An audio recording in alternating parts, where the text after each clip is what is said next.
अथ श्रीमद्भगवद्गीता पंचदशोऽध्यायः। श्रीभगवानुवाच ऊर्ध्वमूलमधः शाखमश्वत्थं प्राहुरव्ययम् छन्दांसि यस्य पर्णानि यस्तं वेद स वेदवित् अधश्चोर्ध्वं प्रसृतास्तस्य शाखा गुणप्रवृद्धा विषयप्रवालाः अधश्च मूलान्यनुसन्ततानि कर्मानुबन्धीनि मनुष्यलोके न रूपमस्येह तथोपलभ्यते नान्तो न चादिर्न च सम्प्रतिष्ठा अश्वत्थमेनं सुविरूढमूलमसङ्गशस्त्रेण दृढेन छित्त्वा ततः पदं तत्परिमार्गितव्यं यस्मिन् गता न निवर्तन्ति भूयः तमेव चाद्यं पुरुषं प्रपद्ये यतः प्रवृत्तिः प्रसृता पुराणी निर्मानमोहाजितसङ्गदोषा अध्यात्मनित्या विनिवृत्तकामाः द्वन्द्वैर्विमुक्ताः सुखदुःखसंज्ञैर् गच्छन्त्यमूढाः पदमव्ययं तत् न तद्भासयते सूर्यो न शशाङ्को न पावकः यद्गत्वा न निवर्तन्ते तद्धाम परमं मम ममैवांशो जीवलोके जीवभूतः सनातनः मनः षष्ठानीन्द्रियाणि प्रकृतिस्थानि कर्षति शरीरं यदवाप्नोति यच्चाप्युत्क्रामतीश्वरः गृहीत्वैतानि संयाति वायुर्गन्धानि वाशयात् श्रोत्रं चक्षुस्पर्शनं च रसनं घ्राणमेव च अधिष्ठाय मनश्चायं विषयानुपसेवते उत्क्रामन्तं स्थितं वापि भुञ्जानं वा गुणान्वितं विमूढानानुपश्यन्ति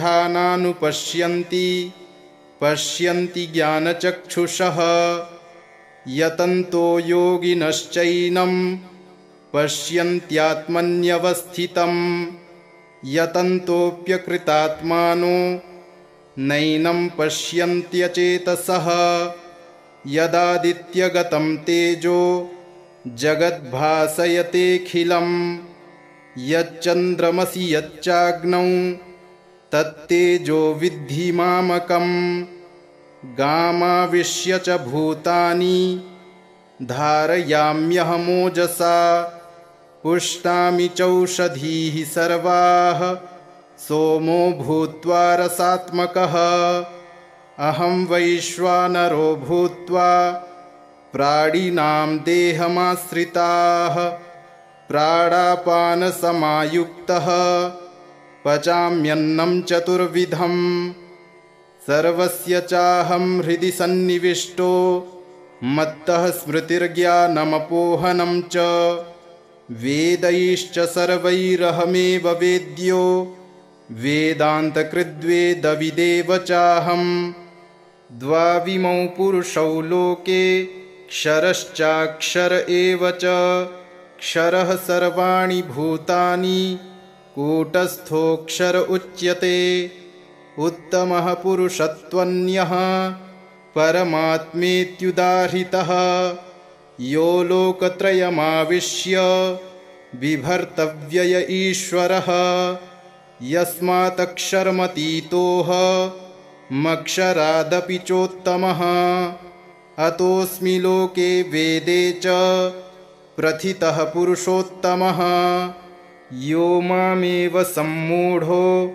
जानाति पुरुषोत्तमं स सर्वविद्भजति मां सर्वभावेन भारत इति गुह्यतमं शास्त्रमिदमुक्तं मया नघ एतद्बुद्ध्वा बुद्धिमान् स्यात् कृतकृत्यश्च भारत।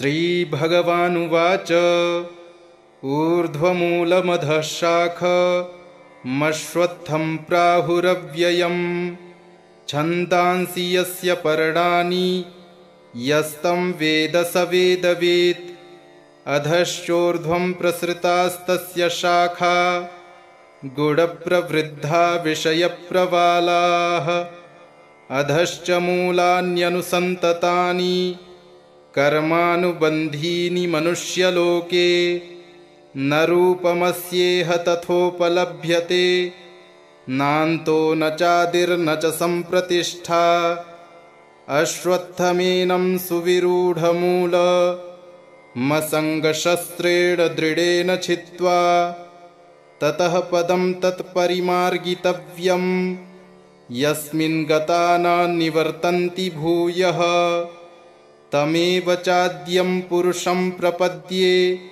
यतः प्रवृत्तिः प्रसृता पुराणी निर्मानमोहाजितसङ्गदोषा अध्यात्मनित्या विनिवृत्तकामाः द्वन्द्वैर्विमुक्ताः सुखदुःखसंज्ञैर्गच्छन्त्यमूढाः पदमव्ययं तत् न तद्भासयते सूर्यो न शशाङ्को न पावकः यद्गत्वा न निवर्तन्ते तद्धाम परमं मम ममैवांशो जीवलोके जीवभूतः सनातनः मनः षष्ठानि इन्द्रियाणि प्रकृतिस्थानि कर्षति शरीरं यदवाप्नोति यच्चाप्युत्क्रामतीश्वरः गृहीत्वैतानि संयाति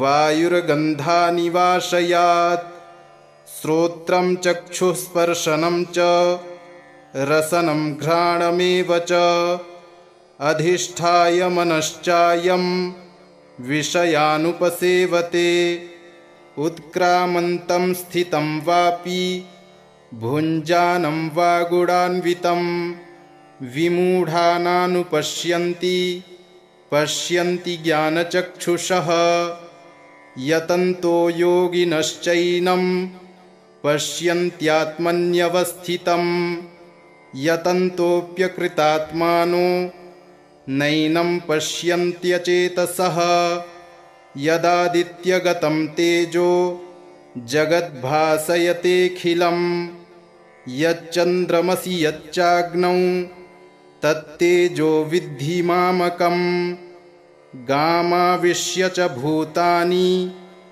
धारयाम्यहमोजसा पुष्णामि चौषधीः सर्वाः सोमो भूत्वा रसात्मकः अहं वैश्वानरो भूत्वा प्राणिनां देहमाश्रिताः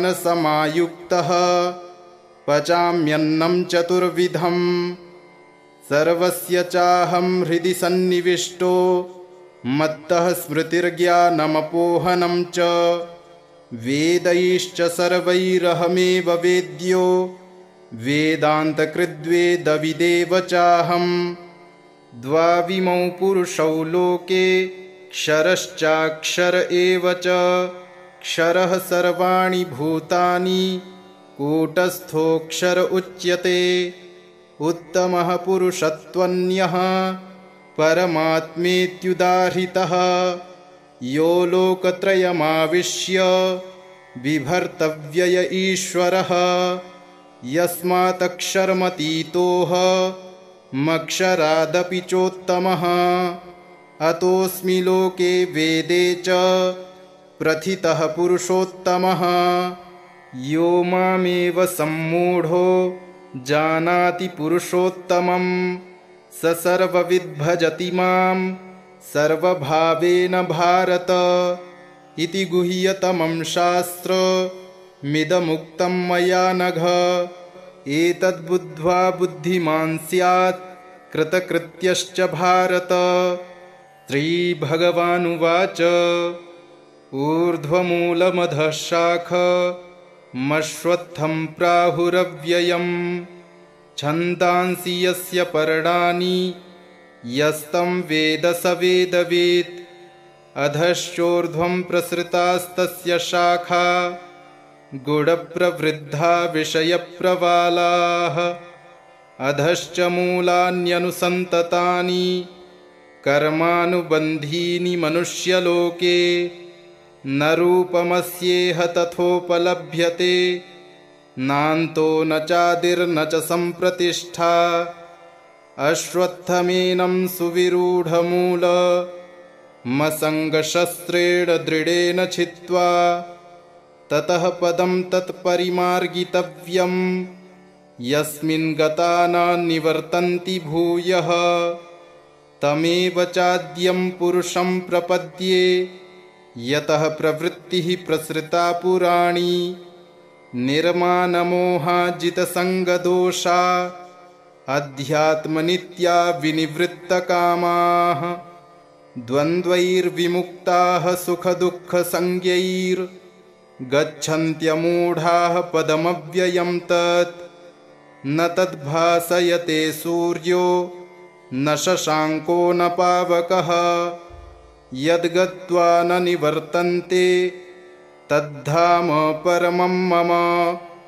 ममैवांशो जीवलोके जीवभूतः सनातनः मनः षष्ठानीन्द्रियाणि प्रकृतिस्थानि कर्षति शरीरं यदवाप्नोति यच्चाप्युत्क्रामतीश्वरः गृहीत्वैतानि संयाति वायुर्गन्धानि वाशयात् श्रोत्रं चक्षुस्पर्शनं च रसनं घ्राणमेव च अधिष्ठाय मनश्चायं विषयानुपसेवते उत्क्रामन्तं स्थितं वापि भुञ्जानं वा गुणान्वितं विमूढानानुपश्यन्ति पश्यन्ति ज्ञानचक्षुषः यतन्तो योगिनश्चैनं पश्यन्त्यात्मन्यवस्थितं यतन्तोऽप्यकृतात्मानो नैनं पश्यन्त्यचेतसः यदादित्यगतं तेजो जगद्भासयतेऽखिलं यच्चन्द्रमसि यच्चाग्नौ तत्तेजो विद्धि मामकम् गामाविश्य च भूतानि धारयाम्यहमोजसा पुष्णामि चौषधीः सर्वाः सोमो भूत्वा रसात्मकः अहं वैश्वानरो भूत्वा प्राणिनां देहमाश्रिताः प्राणापानसमायुक्तः पचाम्यन्नं चतुर्विधम् सर्वस्य चाहं हृदि सन्निविष्टो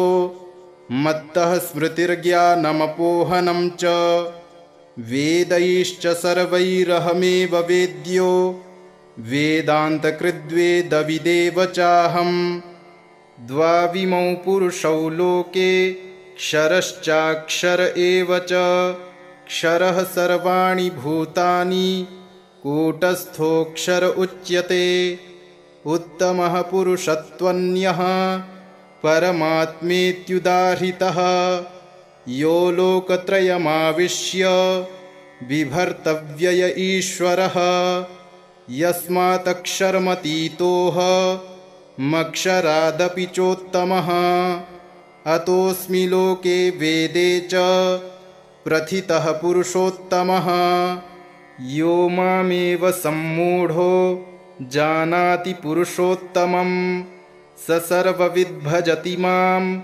सर्वभावेन भारत इति गुह्यतमं शास्त्रमिदमुक्तं मया नघ एतद्बुद्ध्वा बुद्धिमान् स्यात् कृतकृत्यश्च भारत। श्रीभगवानुवाच ऊर्ध्वमूलमधः शाखमश्वत्थं प्राहुरव्ययं छन्दांसि यस्य पर्णानि यस्तं वेद स वेदवेत् अधश्चोर्ध्वं प्रसृतास्तस्य शाखा गुणप्रवृद्धा विषयप्रवालाः अधश्च मूलान्यनुसन्ततानि कर्मानुबन्धीनि मनुष्यलोके न रूपमस्येह तथोपलभ्यते नान्तो न चादिर्न च सम्प्रतिष्ठा अश्वत्थमेनं सुविरूढमूलमसङ्गशस्त्रेण दृढेन छित्त्वा ततः पदं तत्परिमार्गितव्यं यस्मिन् गता न निवर्तन्ति भूयः तमेव चाद्यं पुरुषं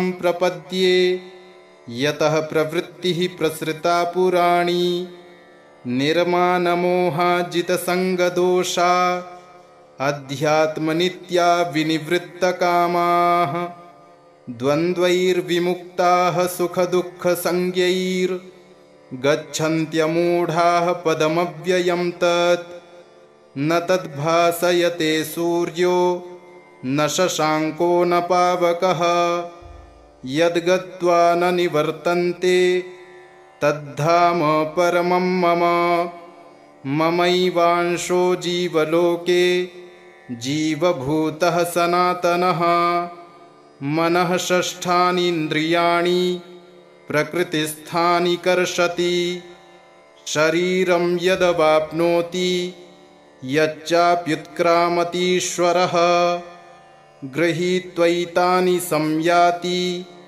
वायुर्गन्धानि वाशयात् श्रोत्रं चक्षुस्पर्शनं च रसनं घ्राणमेव च अधिष्ठाय मनश्चायं विषयानुपसेवते उत्क्रामन्तं स्थितं वापि भुञ्जानं वा गुणान्वितं विमूढानानुपश्यन्ति पश्यन्ति ज्ञानचक्षुषः यतन्तो योगिनश्चैनं पश्यन्त्यात्मन्यवस्थितं यतन्तोऽप्यकृतात्मानो नैनं पश्यन्त्यचेतसः यदादित्यगतं तेजो जगद्भासयतेऽखिलं यच्चन्द्रमसि यच्चाग्नौ तत्तेजो विद्धि मामकं गामाविश्य च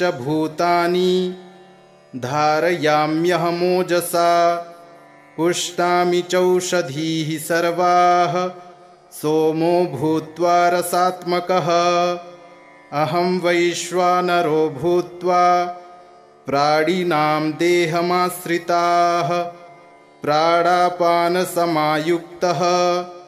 पचाम्यन्नं चतुर्विधं सर्वस्य चाहं हृदि सन्निविष्टो मत्तः स्मृतिर्ज्ञानमपोहनं च वेदैश्च सर्वैरहमेव वेद्यो वेदान्तकृद्वेदविदेव चाहं द्वाविमौ पुरुषौ लोके क्षरश्चाक्षर एव च क्षरः सर्वाणि भूतानि कूटस्थोऽक्षर उच्यते उत्तमः पुरुषत्वन्यः परमात्मेत्युदाहृतः यो लोकत्रयमाविश्य बिभर्तव्यय ईश्वरः यस्मात्क्षरमतीतोऽहमक्षरादपि चोत्तमः अतोऽस्मि लोके वेदे च प्रथितः पुरुषोत्तमः यो मामेव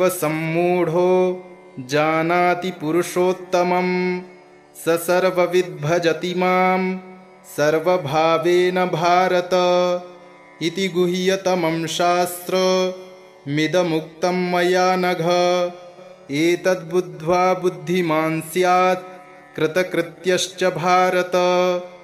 श्रीभगवानुवाच ऊर्ध्वमूलमधः शाखमश्वत्थं प्राहुरव्ययं छन्दांसि यस्य पर्णानि यस्तं वेद स वेदवेत् अधश्चोर्ध्वं प्रसृतास्तस्य शाखा गुणप्रवृद्धा विषयप्रवालाः अधश्च मूलान्यनुसन्ततानि कर्मानुबन्धीनि मनुष्यलोके न रूपमस्येह तथोपलभ्यते नान्तो न चादिर्न च सम्प्रतिष्ठा अश्वत्थमेनं सुविरूढमूल मसङ्गशस्त्रेण दृढेन छित्त्वा ततः पदं तत्परिमार्गितव्यम् यस्मिन् गता न निवर्तन्ति भूयः तमेव चाद्यं पुरुषं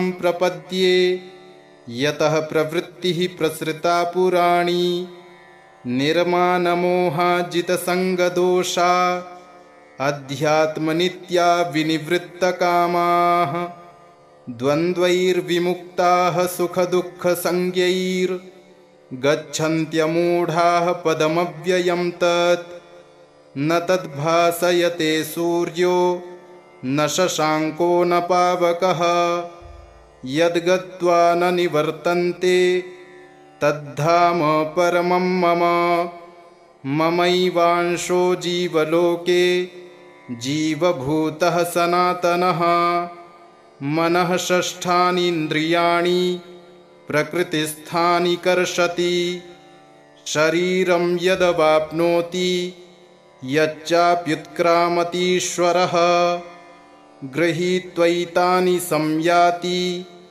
वायुर्गन्धानि वाशयात् श्रोत्रं चक्षुस्पर्शनं च रसनं घ्राणमेव च अधिष्ठाय मनश्चायं विषयानुपसेवते उत्क्रामन्तं स्थितं वापि भुञ्जानं वा गुणान्वितं विमूढानानुपश्यन्ति पश्यन्ति ज्ञानचक्षुषः यतन्तो योगिनश्चैनं पश्यन्त्यात्मन्यवस्थितं यतन्तोऽप्यकृतात्मानो नैनं पश्यन्त्यचेतसः यदादित्यगतं तेजो जगद्भासयतेऽखिलं यच्चन्द्रमसि यच्चाग्नौ तत्तेजो विद्धि मामकम् गामाविश्य च भूतानि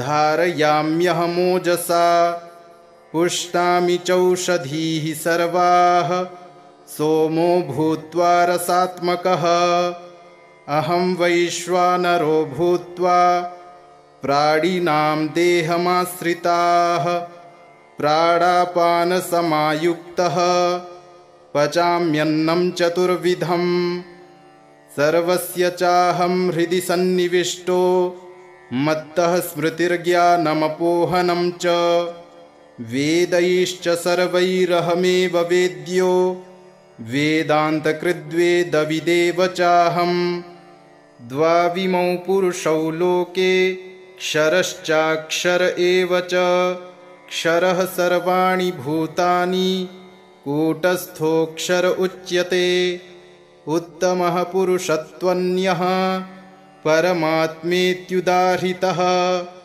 यो लोकत्रयमाविश्य बिभर्तव्यय ईश्वरः यस्मात्क्षरमतीतोऽहमक्षरादपि चोत्तमः अतोऽस्मि लोके वेदे च प्रथितः पुरुषोत्तमः यो मामेव सम्मूढो जानाति पुरुषोत्तमं स सर्वविद्भजति मां सर्वभावेन भारत इति गुह्यतमं शास्त्रमिदमुक्तं मया नघ एतद्बुद्ध्वा बुद्धिमान् स्यात् कृतकृत्यश्च भारत।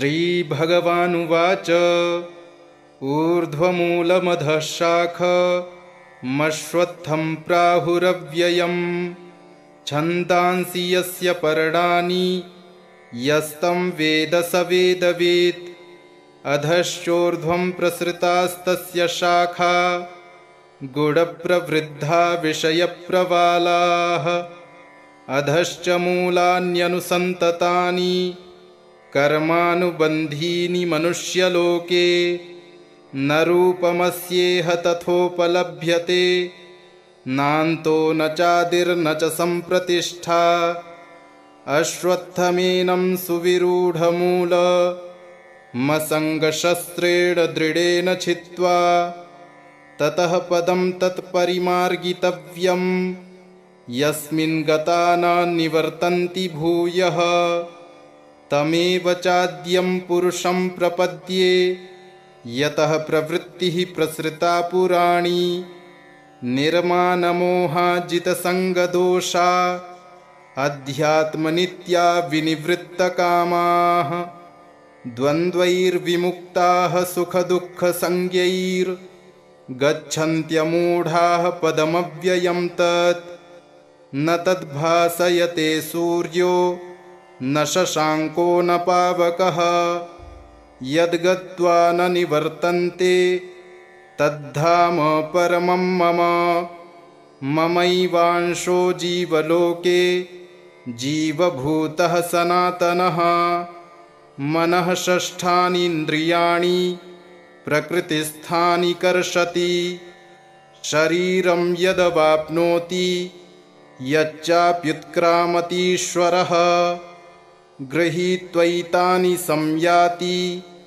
वायुर्गन्धानि वाशयात् श्रोत्रं चक्षुस्पर्शनं च रसनं घ्राणमेव च अधिष्ठाय मनश्चायं विषयानुपसेवते उत्क्रामन्तं स्थितं वापि भुञ्जानं वा गुणान्वितं विमूढानानुपश्यन्ति पश्यन्ति ज्ञानचक्षुषः यतन्तो योगिनश्चैनं पश्यन्त्यात्मन्यवस्थितं यतन्तोऽप्यकृतात्मानो नैनं पश्यन्त्यचेतसः यदादित्यगतं तेजो जगद्भासयतेऽखिलं यच्चन्द्रमसि यच्चाग्नौ तत्तेजो विद्धि मामकम् गामाविश्य च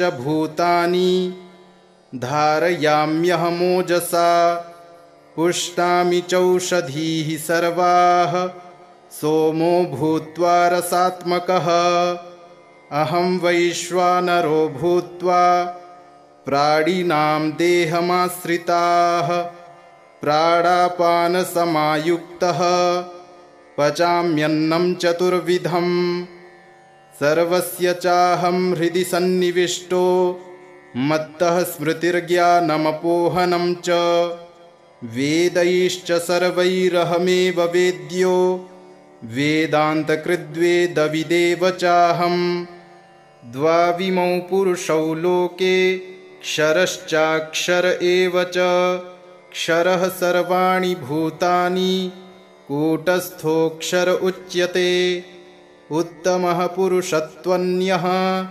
परमात्मेत्युदाहृतः यो लोकत्रयमाविश्य बिभर्तव्यय ईश्वरः यस्मात्क्षरमतीतोऽहमक्षरादपि चोत्तमः अतोऽस्मि लोके वेदे च प्रथितः पुरुषोत्तमः यो मामेव सम्मूढो जानाति पुरुषोत्तमं स सर्वविद्भजति मां सर्वभावेन भारत इति गुह्यतमं शास्त्रमिदमुक्तं मया नघ एतद्बुद्ध्वा बुद्धिमान् स्यात् कृतकृत्यश्च भारत श्रीभगवानुवाच ऊर्ध्वमूलमधः शाखमश्वत्थं प्राहुरव्ययम् छन्दांसि यस्य पर्णानि यस्तं वेद स वेदवित् अधश्चोर्ध्वं प्रसृतास्तस्य शाखा गुणप्रवृद्धा विषयप्रवालाः अधश्च मूलान्यनुसन्ततानि कर्मानुबन्धीनि मनुष्यलोके न रूपमस्येह तथोपलभ्यते नान्तो न चादिर्न च सम्प्रतिष्ठा अश्वत्थमेनं सुविरूढमूलमसङ्गशस्त्रेण दृढेन छित्त्वा ततः पदं तत्परिमार्गितव्यं यस्मिन् गता न निवर्तन्ति भूयः तमेव चाद्यं पुरुषं प्रपद्ये यतः प्रवृत्तिः प्रसृता पुराणी निर्मानमोहाजितसङ्गदोषा अध्यात्मनित्या विनिवृत्तकामाः द्वन्द्वैर्विमुक्ताः सुखदुःखसंज्ञैर्गच्छन्त्यमूढाः पदमव्ययं तत्। न तद्भासयते सूर्यो न शशाङ्को न पावकः यद्गत्वा न निवर्तन्ते तद्धाम परमं मम। ममैवांशो जीवलोके जीवभूतः सनातनः। मनः षष्ठानीन्द्रियाणि प्रकृतिस्थानि कर्षति। शरीरं यदवाप्नोति यच्चाप्युत्क्रामतीश्वरः गृहीत्वैतानि संयाति वायुर्गन्धानि वाशयात्। श्रोत्रं चक्षुस्पर्शनं च रसनं घ्राणमेव च अधिष्ठाय मनश्चायं विषयानुपसेवते। उत्क्रामन्तं स्थितं वापि भुञ्जानं वा गुणान्वितं विमूढानानुपश्यन्ति पश्यन्ति ज्ञानचक्षुषः। यतन्तो योगिनश्चैनं पश्यन्त्यात्मन्यवस्थितं यतन्तोऽप्यकृतात्मानो नैनं पश्यन्त्यचेतसः। यदादित्यगतं तेजो जगद्भासयतेऽखिलं यच्चन्द्रमसि यच्चाग्नौ तत्तेजो विद्धि मामकम्। गामाविश्य च भूतानि धारयाम्यहमोजसा पुष्णामि चौषधीः सर्वाः सोमो भूत्वा रसात्मकः। अहं वैश्वानरो भूत्वा प्राणिनां देहमाश्रिताः प्राणापानसमायुक्तः पचाम्यन्नं चतुर्विधं। सर्वस्य चाहं हृदि सन्निविष्टो मत्तः स्मृतिर्ज्ञानमपोहनं च। वेदैश्च सर्वैरहमेव वेद्यो वेदान्तकृद्वेदविदेव चाहम्। द्वाविमौ पुरुषौ लोके क्षरश्चाक्षर एव च। क्षरः सर्वाणि भूतानि कूटस्थोऽक्षर उच्यते। उत्तमः पुरुषत्वन्यः परमात्मेत्युदाहृतः यो लोकत्रयमाविश्य बिभर्तव्यय ईश्वरः। यस्मात्क्षरमतीतोऽहमक्षरादपि चोत्तमः। अतोऽस्मि लोके वेदे च प्रथितः पुरुषोत्तमः। यो मामेव सम्मूढो जानाति पुरुषोत्तमं स सर्वविद्भजति मां सर्वभावेन भारत। इति गुह्यतमं शास्त्रमिदमुक्तं मया नघ। एतद्बुद्ध्वा बुद्धिमान् स्यात् कृतकृत्यश्च भारत। श्रीभगवानुवाच ऊर्ध्वमूलमधः शाखमश्वत्थं प्राहुरव्ययम् छन्दांसि यस्य पर्णानि यस्तं वेद स वेदवित्। अधश्चोर्ध्वं प्रसृतास्तस्य शाखा गुणप्रवृद्धा विषयप्रवालाः। अधश्च मूलान्यनुसन्ततानि कर्मानुबन्धीनि मनुष्यलोके। न रूपमस्येह तथोपलभ्यते नान्तो न चादिर्न च सम्प्रतिष्ठा। अश्वत्थमेनं सुविरूढमूलमसङ्गशस्त्रेण दृढेन छित्त्वा ततः पदं तत्परिमार्गितव्यं यस्मिन् गता न निवर्तन्ति भूयः। तमेव चाद्यं पुरुषं प्रपद्ये यतः प्रवृत्तिः प्रसृता पुराणी। निर्मानमोहाजितसङ्गदोषा अध्यात्मनित्या विनिवृत्तकामाः द्वन्द्वैर्विमुक्ताः सुखदुःखसंज्ञैर्गच्छन्त्यमूढाः पदमव्ययं तत्। न तद्भासयते सूर्यो न शशाङ्को न पावकः यद्गत्वा न निवर्तन्ते तद्धाम परमं मम। ममैवांशो जीवलोके जीवभूतः सनातनः। मनः षष्ठानीन्द्रियाणि प्रकृतिस्थानि कर्षति। शरीरं यदवाप्नोति यच्चाप्युत्क्रामतीश्वरः गृहीत्वैतानि संयाति वायुर्गन्धानि वाशयात्। श्रोत्रं चक्षुस्पर्शनं च रसनं घ्राणमेव च अधिष्ठाय मनश्चायं विषयानुपसेवते। उत्क्रामन्तं स्थितं वापि भुञ्जानं वा गुणान्वितं विमूढानानुपश्यन्ति पश्यन्ति ज्ञानचक्षुषः। यतन्तो योगिनश्चैनं पश्यन्त्यात्मन्यवस्थितं यतन्तोऽप्यकृतात्मानो नैनं पश्यन्त्यचेतसः।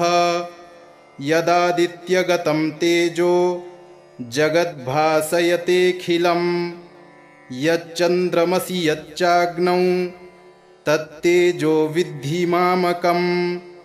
गामाविश्य च भूतानि धारयाम्यहमोजसा पुष्णामि चौषधीः सर्वाः सोमो भूत्वा रसात्मकः।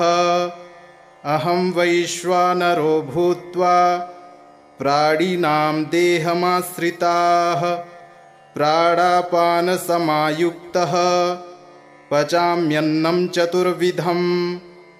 सर्वस्य चाहं हृदि सन्निविष्टो मत्तः स्मृतिर्ज्ञानमपोहनं च। वेदैश्च सर्वैरहमेव वेद्यो वेदान्तकृद्वेदविदेव चाहम्। द्वाविमौ पुरुषौ लोके क्षरश्चाक्षर एव च। क्षरः सर्वाणि भूतानि कूटस्थोऽक्षर उच्यते। उत्तमः पुरुषत्वन्यः परमात्मेत्युदाहृतः यो लोकत्रयमाविश्य बिभर्तव्यय ईश्वरः। यस्मात्क्षरमतीतोऽहमक्षरादपि चोत्तमः।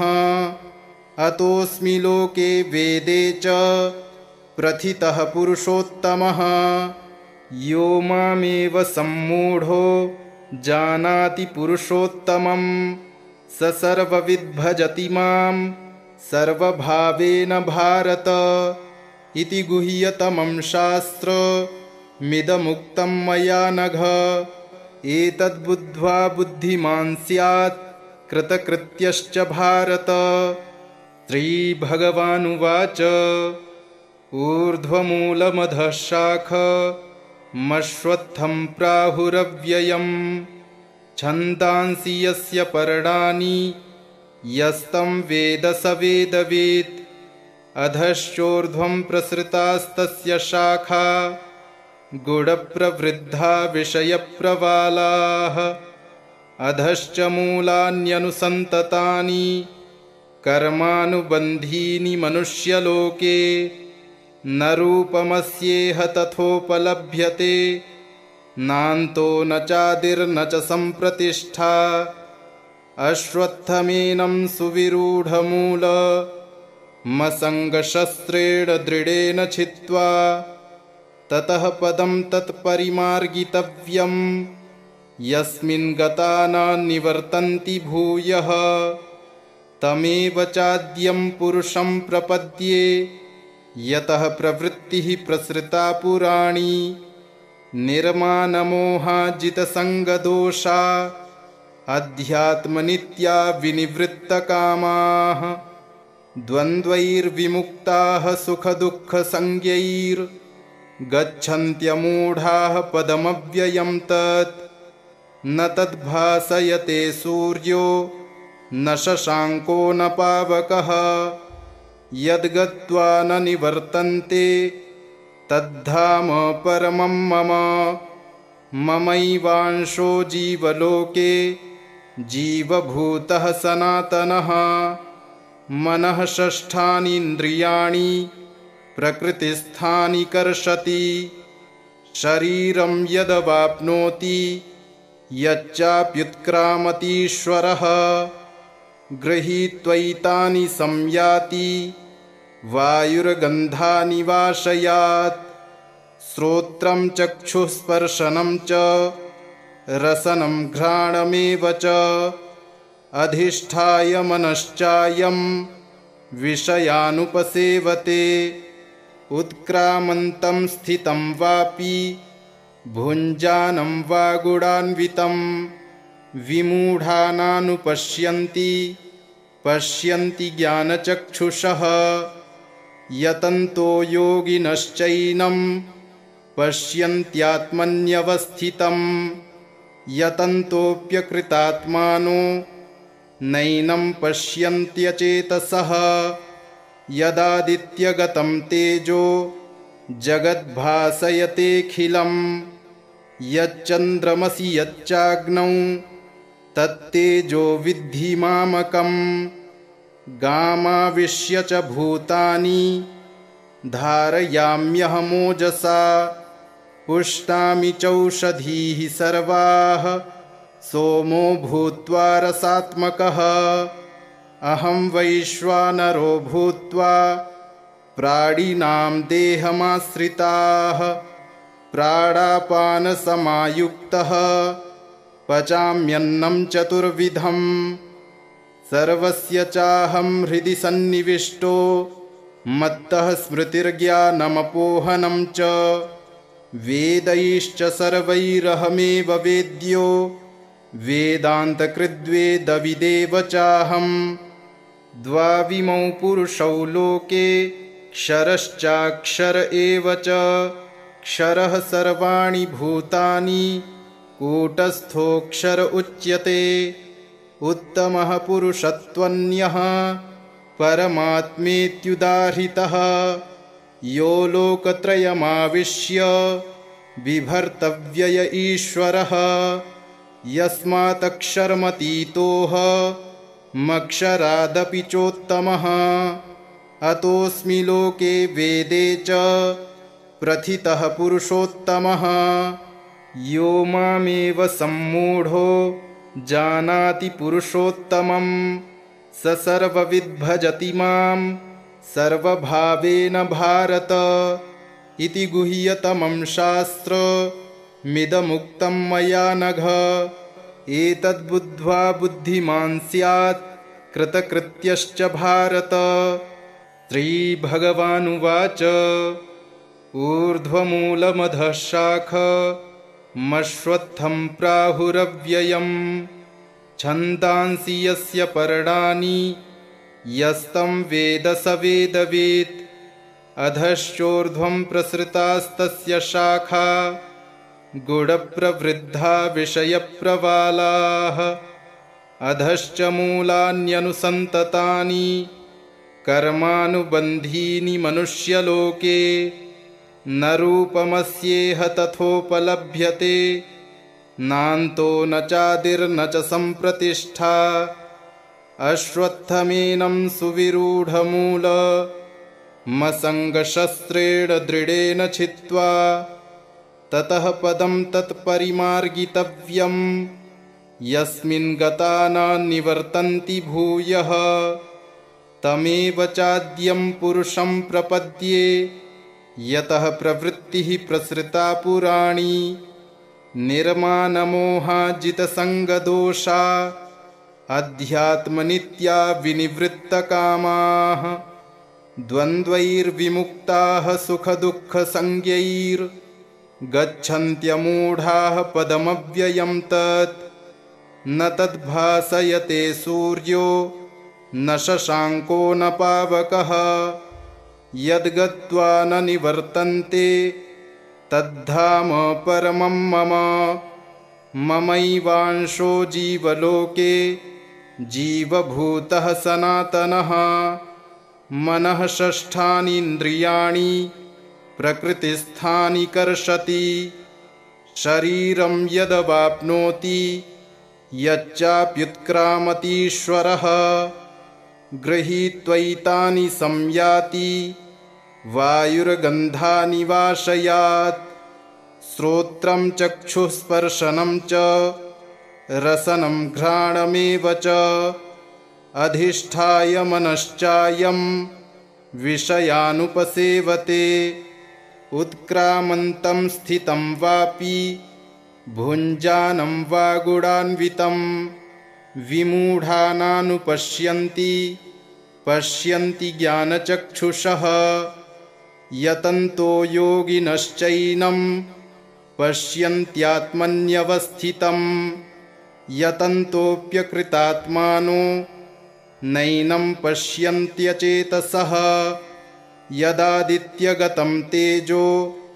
जगद्भासयतेऽखिलं यच्चन्द्रमसि यच्चाग्नौ तत्तेजो विद्धि मामकम् गामाविश्य च भूतानि धारयाम्यहमोजसा पुष्णामि चौषधीः सर्वाः सोमो भूत्वा रसात्मकः अहं वैश्वानरो भूत्वा प्राणिनां देहमाश्रिताः प्राणापानसमायुक्तः पचाम्यन्नं चतुर्विधम् सर्वस्य चाहं हृदि सन्निविष्टो मत्तः स्मृतिर्ज्ञानमपोहनं च वेदैश्च सर्वैरहमेव वेद्यो वेदान्तकृद्वेदविदेव चाहं द्वाविमौ पुरुषौ लोके क्षरश्चाक्षर एव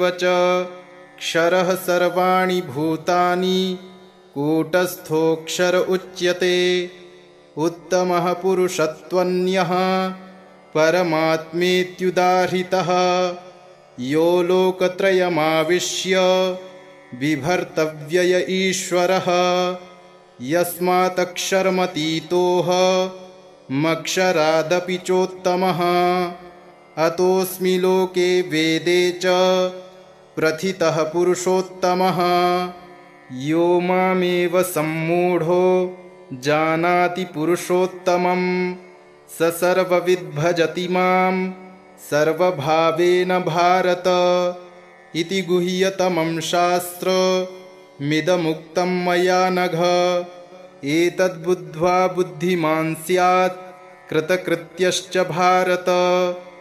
श्रीभगवानुवाच ऊर्ध्वमूलमधः शाखमश्वत्थं प्राहुरव्ययम् छन्दांसि यस्य पर्णानि यस्तं वेद स वेदवेत् अधश्चोर्ध्वं प्रसृतास्तस्य शाखा गुणप्रवृद्धा विषयप्रवालाः अधश्च मूलान्यनुसन्ततानि कर्मानुबन्धीनि मनुष्यलोके न रूपमस्येह तथोपलभ्यते नान्तो न चादिर्न च सम्प्रतिष्ठा अश्वत्थमेनं सुविरूढमूलमसङ्गशस्त्रेण दृढेन छित्त्वा ततः पदं तत्परिमार्गितव्यं यस्मिन् गता न निवर्तन्ति भूयः तमेव चाद्यं पुरुषं प्रपद्ये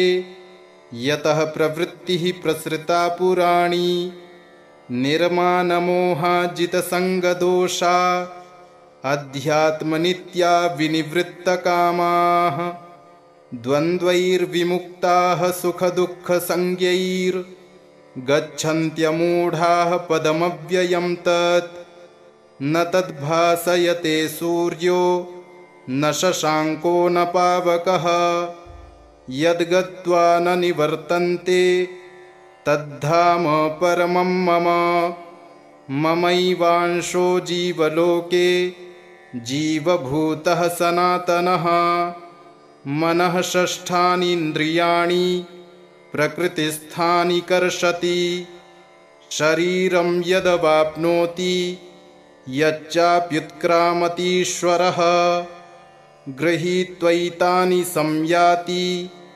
वायुर्गन्धानि वाशयात् श्रोत्रं चक्षुस्पर्शनं च रसनं घ्राणमेव च अधिष्ठाय मनश्चायं विषयानुपसेवते उत्क्रामन्तं स्थितं वापि भुञ्जानं वा गुणान्वितं विमूढानानुपश्यन्ति पश्यन्ति ज्ञानचक्षुषः यतन्तो योगिनश्चैनं पश्यन्त्यात्मन्यवस्थितं यतन्तोऽप्यकृतात्मानो नैनं पश्यन्त्यचेतसः यदादित्यगतं तेजो जगद्भासयतेऽखिलं यच्चन्द्रमसि यच्चाग्नौ तत्तेजो विद्धि मामकं गामाविश्य च भूतानि धारयाम्यहमोजसा पुष्णामि चौषधीः सर्वाः सोमो भूत्वा रसात्मकः अहं वैश्वानरो भूत्वा प्राणिनां देहमाश्रिताः प्राणापानसमायुक्तः पचाम्यन्नं चतुर्विधं सर्वस्य चाहं हृदि सन्निविष्टो मत्तः स्मृतिर्ज्ञानमपोहनं च वेदैश्च सर्वैरहमेव वेद्यो वेदान्तकृद्वेदविदेव चाहं द्वाविमौ पुरुषौ लोके क्षरश्चाक्षर एव च क्षरः सर्वाणि भूतानि कूटस्थोऽक्षर उच्यते उत्तमः पुरुषत्वन्यः परमात्मेत्युदाहृतः यो लोकत्रयमाविश्य बिभर्तव्यय ईश्वरः यस्मात्क्षरमतीतोऽहमक्षरादपि चोत्तमः अतोऽस्मि लोके वेदे च प्रथितः पुरुषोत्तमः यो मामेव सम्मूढो जानाति पुरुषोत्तमं स सर्वविद्भजति मां सर्वभावेन भारत इति गुह्यतमं शास्त्रमिदमुक्तं मया नघ एतद्बुद्ध्वा बुद्धिमान् स्यात् कृतकृत्यश्च भारत इति श्रीमद्भगवद्गीता 15 अध्यायः सम्पूर्णम्।